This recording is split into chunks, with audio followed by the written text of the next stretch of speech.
Sí, por favor, sobre el tema. Ya tú lo has dicho y por lo menos a mí me deja tranquilo, pero en la perspectiva del mediano a largo plazo, como bien lo señalas tú, tenemos que trabajarlo ahondando un poco la normatividad y la regulación por el bien del país y de la región. Ok, Correcto, gracias. ¿Ah? correcto, correcto. Gracias, Carlos. Y hay que trabajarlo desde ahora, no trabajarlo cuando se implemente, porque si no tenemos, como siempre, como decíamos en el módulo 1, ¿no? Conservar lo conservado es mejor, es más costo efectivo que recuperar lo degradado. Hay que evitar el conflicto, no arreglar el conflicto, ¿no? O sea, es una gestión de la situación previa. Ok, es un poco más de GRD ahí. Entonces, antecedentes en Perú, disculpen que nos salimos del tema, pero qué bueno que conozcan mucho de la casuística de los MRC. Yo he preparado algo sumamente sencillo, ¿no? Una línea de tiempo, de repente los últimos 20 años, yo me corto ahí en el 2017 porque ustedes ya conocen la normativa después de los últimos 3 o 4 años y lo van a ver en los siguientes módulos.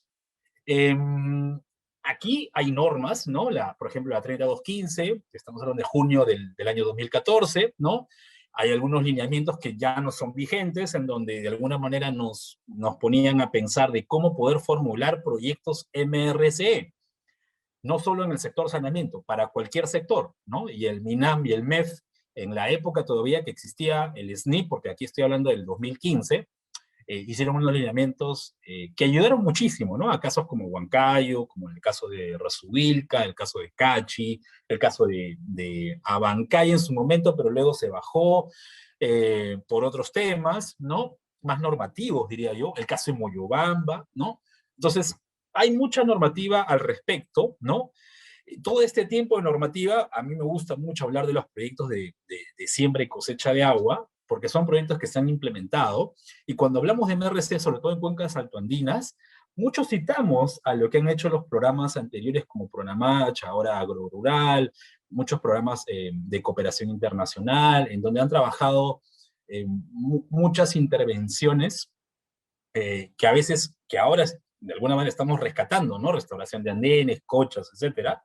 Eh, claro, hay también la mirada técnica e hidrológica que faltó el monitoreo y la verificación de estos beneficios, ¿no? Por lo menos escrita. Y esa es otra discusión aparte. Pero se hizo en la práctica esto, ¿no? Se hicieron muchos proyectos relacionados a este tema. Es más, este número yo creo que se queda muy corto. Antes de la norma. Y no solamente se hizo esto antes de la norma. Tenemos dos casos, bueno, dos casos por lo menos registrados o mediáticos, como son, muy bien lo mencionó Kenji, que es el caso de Moyobamba y el caso de Cusco. ¿Qué quiero decir con este slide? Lo siguiente, lo que ponía un poco mi frase clave, de la casuística a la norma. Por lo general, en temas ambientales, y esta es una opinión personal, seguramente ustedes tendrán un punto de vista distinto, primero es la norma y luego la casuística, y luego cómo lo implemento. Lo interesante de hablar de PCA y de MRC en Perú es que más bien estos dos casos, sobre todo el de Moyobamba, diría yo, ayudaron muchísimo a que se formularan cierta política pública, se formularan ciertos artículos dentro de la ley y dentro del reglamento. Entonces, de la casuística a la norma, ¿no? Son antecedentes sumamente interesantes. Voy a dejarlo ahí porque hay muchísimo para hablar sobre esto, pero vamos a hablar de los casos. Antes de hablar de los casos, quiero contarles un poco cómo se diseñaron o implementaron ahora, ¿no? Ya haciendo una reflexión, digamos, estamos hablando de 2004, 2007, ¿no? El caso de Moyobamba, el caso de Cusco, más de 10 años, ¿no? Ya 15 años, más inclusive. Entonces, ¿cómo se conceptualizó los MRC de alguna manera desde esos casos y cómo se ha escalado y replicado a los más de 40 y tantos mecanismos que tenemos a nivel nacional, ¿no? MINAM mapea 10 en alguna publicación que no son saneamiento y que están más ligados a agricultura. Es más, hay uno que está incluyendo área de conservación, hasta hace 2 semanas, que es un poco lo que habíamos recibido el último reporte. Pero esto tiende a cambiar, dependiendo de cómo conceptualice los MRC. Bueno, ¿cómo se conceptualiza esto? Acá hay un problema que estamos intentando resolver. Acá hay fallas de mercado presentes en el territorio. ¿Qué entendemos por fallas de mercado? ¿Quién se anima, por favor, a decirme qué es lo primero que se les viene a la mente cuando hablo de fallas de mercado. Siéntanse libres, por favor, en comentar.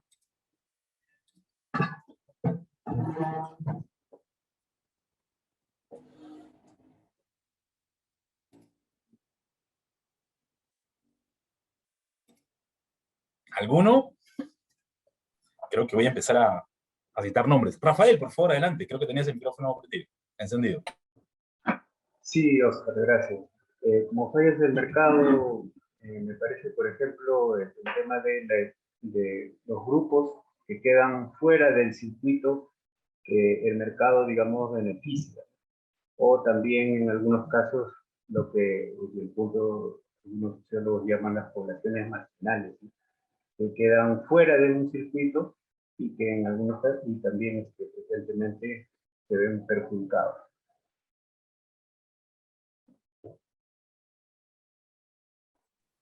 Gracias, gracias Rafael. Entonces, fuera del circuito, ¿no? Hay algo de repente que está fuera de la cadena, ¿no?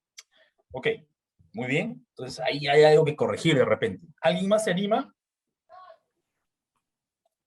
Ahí, por ahí, vi un micrófono encendido. Carlos, por favor, adelante. Bueno, entre lo que corresponde a identificar un mercado hay oferta y demanda, ¿de acuerdo? Y en consecuencia, cuando algunas relaciones que establecen estos actores que corresponden a una economía de mediana o gran escala, el Estado tiene que identificar por qué a veces no tenemos de alguna manera mucha demanda sobre determinados bienes públicos sobre todo, y entonces la oferta no da, porque siempre hemos trabajado mucho con la demanda, y en términos que corresponde al agua, por ejemplo, antes se hablaba mucho de poner bastante reservorio para tener bastante agua. Oye, tenemos que voltear el tema y decir, bueno, hay que ajustar esta falla del mercado de servicios con respecto al otorgamiento de uso de agua, en decir que primero tenemos que estudiar la demanda para ver cuáles son las posibilidades de oferta. Y eso es una falla del mercado, perdón, es una solución a una falla de mercado en los servicios públicos. Gracias, Carlos. Rafael nos está hablando ya un poquito de externalidades, una falla de mercado. Carlos ya nos está hablando también un poco sobre que tiene que existir un comprador y un vendedor, ¿no? Y ahí está el rol del Estado. ¿Ok? Son ejemplos de falla de mercado. ¿Alguien más se anima? Yo voy a hacer una pregunta de repente un poco inocente. ¿Por qué me voy a la selva? ¿Ya? Me voy a la selva. Vamos a trasladarnos a la selva. ¿Por qué cuando una comunidad migra, ¿no? A la selva, imagínense una comunidad altoandina migra a la selva, ve un bosque, ¿no? Empieza a deforestar y lo convierte en un pastizal. ¿Por qué la comunidad ve en este capital natural la necesidad de hacer un cambio de uso de suelo? ¿Por qué? Desde el punto de vista económico, ojo, ¿ah?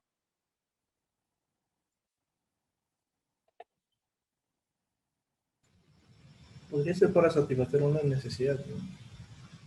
Satisface una necesidad, ¿no? Hay ingresos, y yo hago una pregunta inclusive más inocente.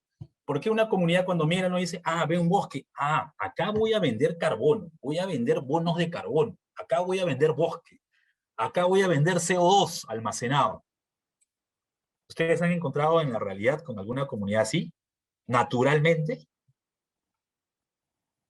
Acá voy a vender biodiversidad. Sósimo, adelante. Sí, Oscar.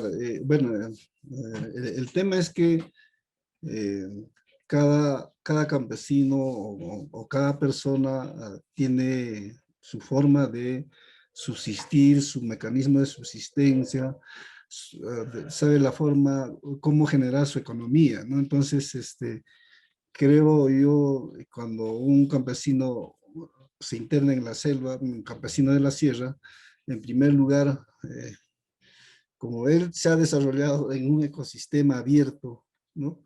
Percibe esa misma intención para desarrollar su economía, ¿no? Entonces, por eso que al bosque no lo ve como como un beneficio, sino más bien como un obstáculo y prácticamente cambia el ecosistema, cambia la forma de producción y es eso, ¿no? Me parece que por ahí va el tema de ir entendiendo el tema de la falla de mercado.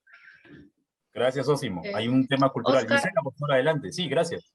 sí, compañeros, yo también quisiera aportar un tema. Sí, efectivamente, esta situación que estamos viviendo a nivel mundial ha hecho que muchas cosas cambien, ¿no? Les comento acá en Ayacucho, mucha gente ha regresado al campo, específicamente a la selva, al BRAE, ¿no?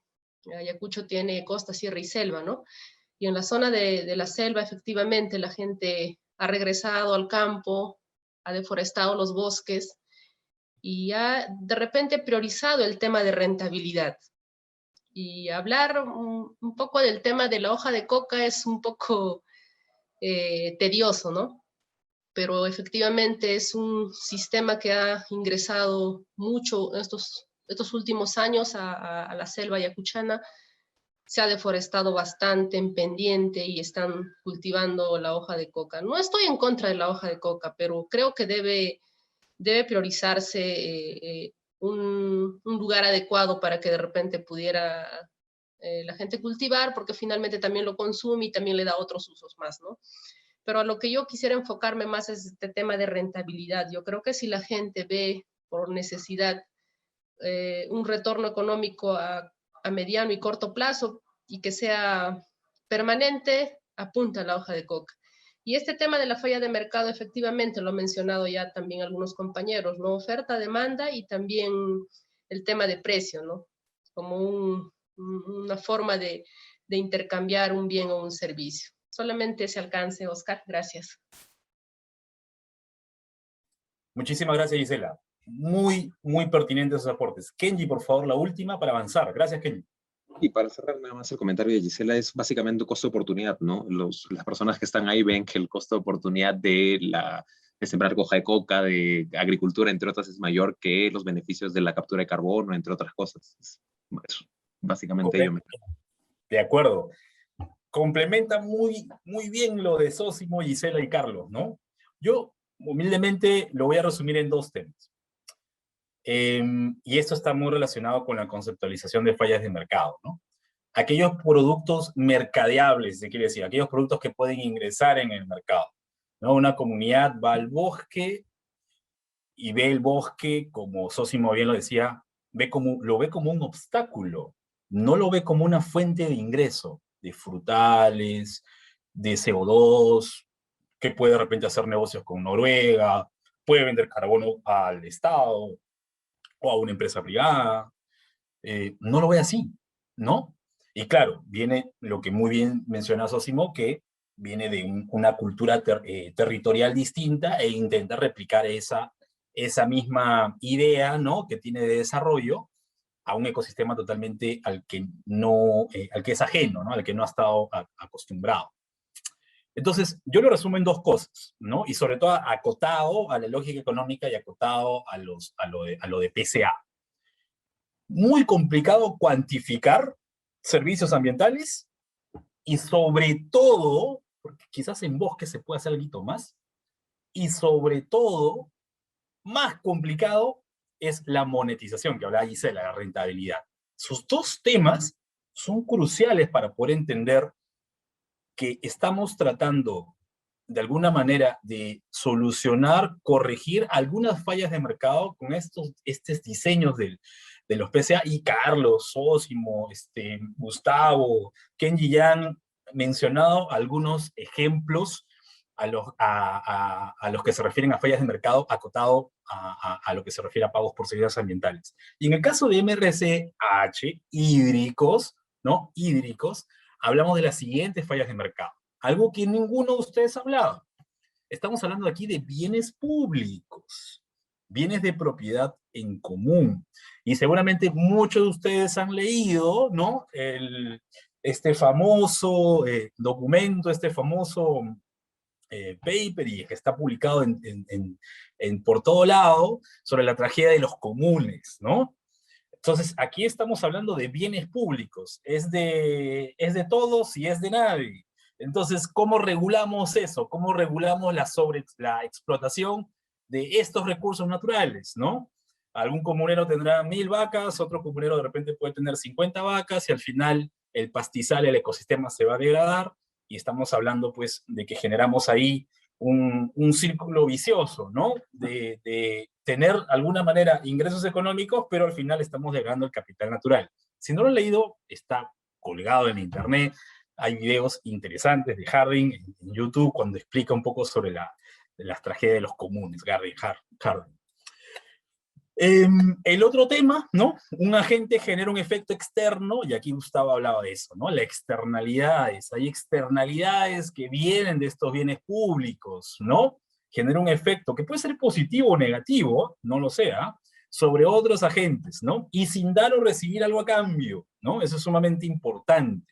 No se da o recibe algo a cambio. Entonces, esa es otra falla de mercado a la que nos estamos enfrentando. Y esto lo mencionó Carlos, ¿no? De un mercado incompleto. Compradores y proveedores, desconectados, divorciados. Ciudad y la zona rural, totalmente divorciada, inclusive son antagónicos. Nos ha pasado muchísimas veces en que ni siquiera se conocen, ¿no? A los que conocen Andahuaylas, la principal fuente de Andahuaylas para ciudad es un sistema kárstico que se ubica en la comunidad de Churrubamba. 40 minutos si es que caminas lento, caminando. Si te quieres ir en carro, a 15 minutos y ahí está. 2016, cuando diseñamos este MRC, la ciudad no sabía que existía una comunidad arriba y que le daba agua. Y la comunidad no sabía que existía una ciudad aguas abajo al que ellos le daban agua. Entonces, hay un completo divorcio, ¿no? Un completo distanciamiento sobre esto, ¿no? Entonces, es un mercado incompleto. No hay compradores, no hay vendedores. Estas son algunas de las fallas de mercado interesantes a las que nosotros tenemos que abordar y pensar bien a la hora que nosotros vamos a diseñar un PCA, vamos a diseñar un MRCH, ¿no? Actualmente, ¿no? Con todo lo que estamos viviendo, existe una demanda por estos servicios ecosistémicos hídricos, pero no necesariamente hay una oferta, ¿no? Justamente por el distanciamiento o la ecuación desintegrada en la que en el territorio nos encontramos, ¿no? Ok, frente a estas fallas de mercado, ¿qué nos dice la literatura económica? Yo creo que esto les ha hablado un poquito de Pigou y de Coase en el módulo 1. Básicamente hay dos soluciones, y acá les estoy resumiendo varios artículos y bastante información en algo de repente más simple para propósitos, objeto del curso, ¿ok? Por un lado tenemos, bueno, ¿no? Si es que tengo bienes públicos, si es que tengo externalidades, hay un tema que nadie compra o que muchos quieren comprar pero nadie vende, entonces el Estado tiene que jugar este rol del árbitro, ¿no? Y tiene que de repente proponer subsidios, proponer impuestos, diseñar algunos instrumentos regulatorios, ¿no? Para poner algunas reglas, y es el Estado el único, o de repente el principal actor que va a solucionar este problema. Cito Pigou, ¿no? Eso es lo que nos da la literatura económica. Por otro lado, tenemos a Ronald Coase, que nos habla de las soluciones de mercado. Dice, no, el Estado no tiene que intervenir. Este es un tema que el mercado debe solucionar, ¿no? Porque hay derechos de propiedad conectados al territorio donde tú quieres intervenir, ¿no? Hay potencialmente costos de transacción que el mercado ya te ofrece, no necesariamente para este tipo de productos, pero de alguna manera puedes extrapolar, puedes hacer algunas referencias interesantes, etc. Entonces, que el Estado no se meta, ¿no? Y que el mercado por sí mismo llegue a su solución óptima, ¿no? Entonces, el mercado tiene que dar las soluciones. Por un lado, y esto es un resumen de otros autores, ¿no? En la medida, si es que el Estado interviene, ¿no? Estrictamente, se puede decir 1000%, ¿no? A poder solucionar estas fallas de mercado, por lo general dicen muchos autores que se generan conflictos sociales y de larga data, de largo aliento, ¿no? Es más, inclusive algunos dicen que no necesariamente cuando lo implementas, sino más bien ya en un proceso de maduración de cierto tiempo, ahí es donde estalla, ¿no? Estalla la cosa y conflictos sociales y terminas por decantar en mantener esa falla de mercado nuevamente. Por otro lado, si vas por el mercado, pues ahí es un poco lo que hablamos en el módulo 1, ¿no? De seguir esta mirada mercantilista, ¿no?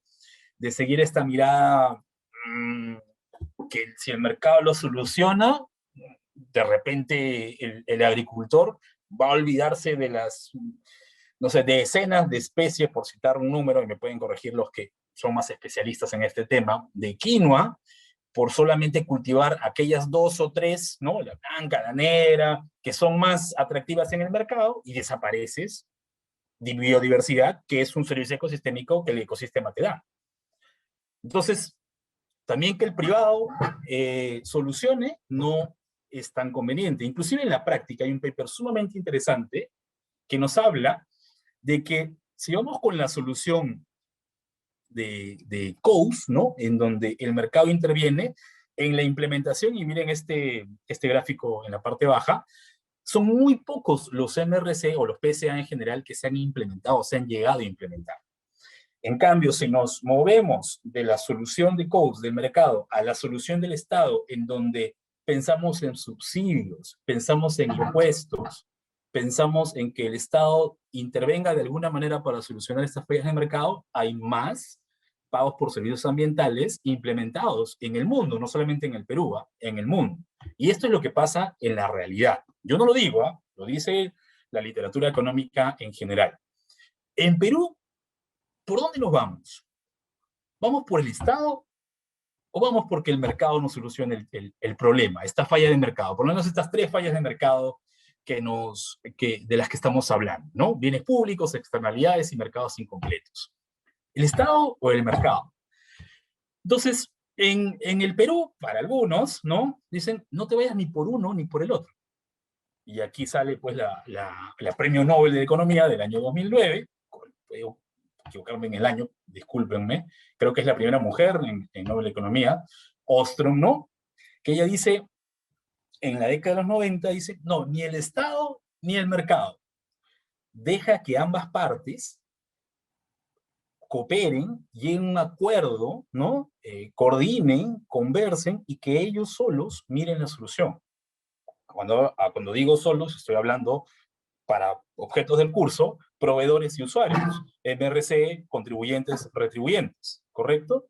Entonces, deja que ellos solucionen su problema, solucionen sus fallas de mercado, es como una tercera alternativa.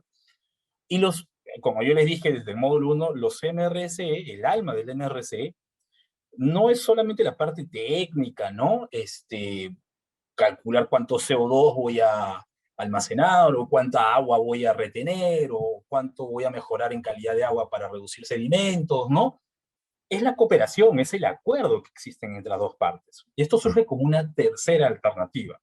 Aquí pongo un pequeño comillas, porque este es uno de los sustentos de algunos economistas peruanos en que nos dicen que los MRCH no son pagos por servicios ambientales. Por esta razón, porque al final tú llegas a un acuerdo entre ellos. Ni es el Estado, ni es el mercado, sino más bien es un tema ostroniano, es un tema de acuerdo y de cooperación. Dejo ahí porque esa es un poco la solución en la que, de alguna manera, los MRCH han evolucionado en la implementación, ojo, no estoy hablando de la normativa, estoy hablando de la implementación en el Perú.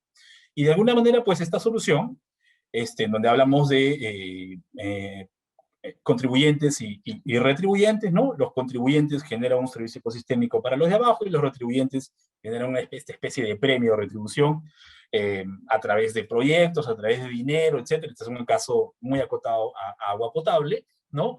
A través de un acuerdo de cooperación. Y aquí es donde nace toda la conceptualización normativa de la 3215, el reglamento, y etcétera, ¿no? De los MRC en general, ¿no? Establece un acuerdo entre el contribuyente y el retribuyente a partir de la provisión del servicio ecosistémico, ¿no? Aquí yo empleo mucho, hay un ajuste normativo de repente, si es que es necesario, de los sectores, el tema de la sostenibilidad, ¿no? Carlos lo ha mencionado, Sosi lo ha mencionado de alguna manera, Kenny también, ¿no? Entonces, En el Perú la solución de mercado se hace inviable, ¿no? Como les decía, elevados costos de transacción, la solución del Estado sería la razón de conflictos sociales, entonces de Pigú y de Cobos, la verdad que está medio complicado, ¿no? Hacer las cosas.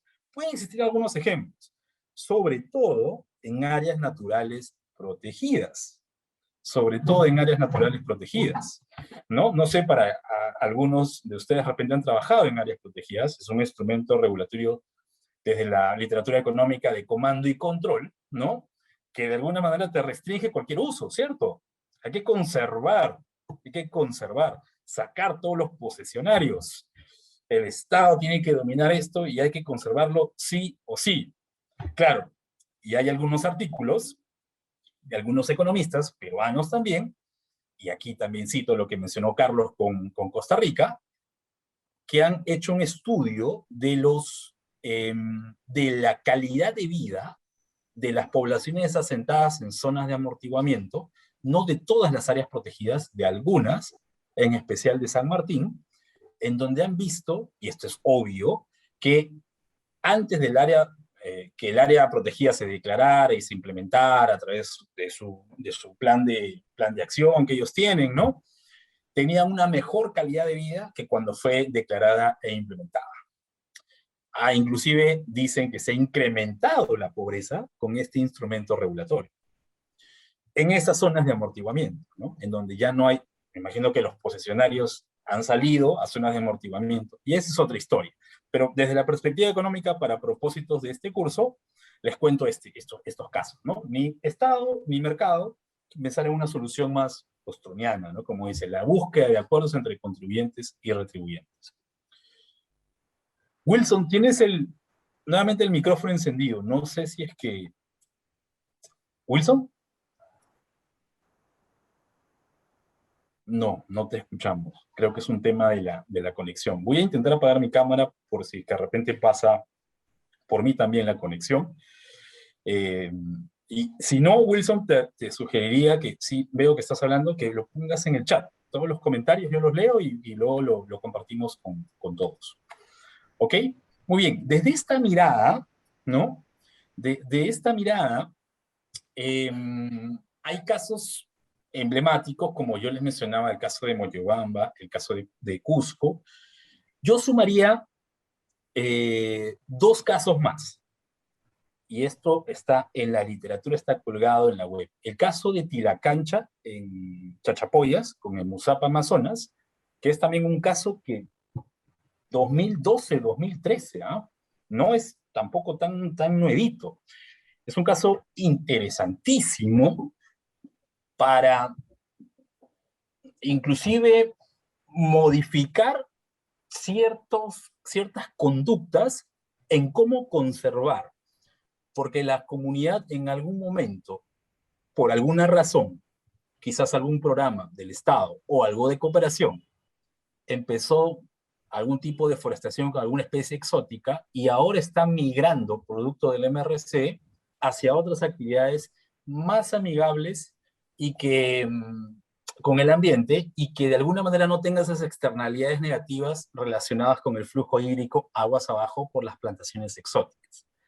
Maino y Levanto me parece que son las comunidades en el caso de este MRC. En el caso de Chachapoyas está en el internet, en un caso formidable. Hace un año hicimos una sistematización sumamente interesante sobre este caso y que nos dejó mucho aprendizaje, sobre todo relacionado al tema de gobernanza y al tema técnico. Sumado al caso de Moyobamba y el caso de Cusco, Chachapoyas, y el caso también de Ayacucho, es un caso que a mí me gusta muchísimo, ya me parece que Gisela, Giovanna también Giovanna lo ha comentado, ¿no? El caso de Cachi, mucha participación de cooperación internacional, ¿no? Está ABA, está Ararigua, ¿no? Está el gobierno regional, ¿no? Un liderazgo, recuerdo hace algunos años, bastante fuerte sobre este MRC. Y yo también lo identifico junto con Huancayo, con Sedán Huancayo, que podría ser un quinto caso emblemático a estudiar, con Huacacoche en Chulcas, para, como de alguna manera, ver cómo estos MRC y PC en general han evolucionado. 5 casos, aparte de los de Moyobamba y Cusco, que son de alguna manera emblemáticos, para compartírselo a ustedes.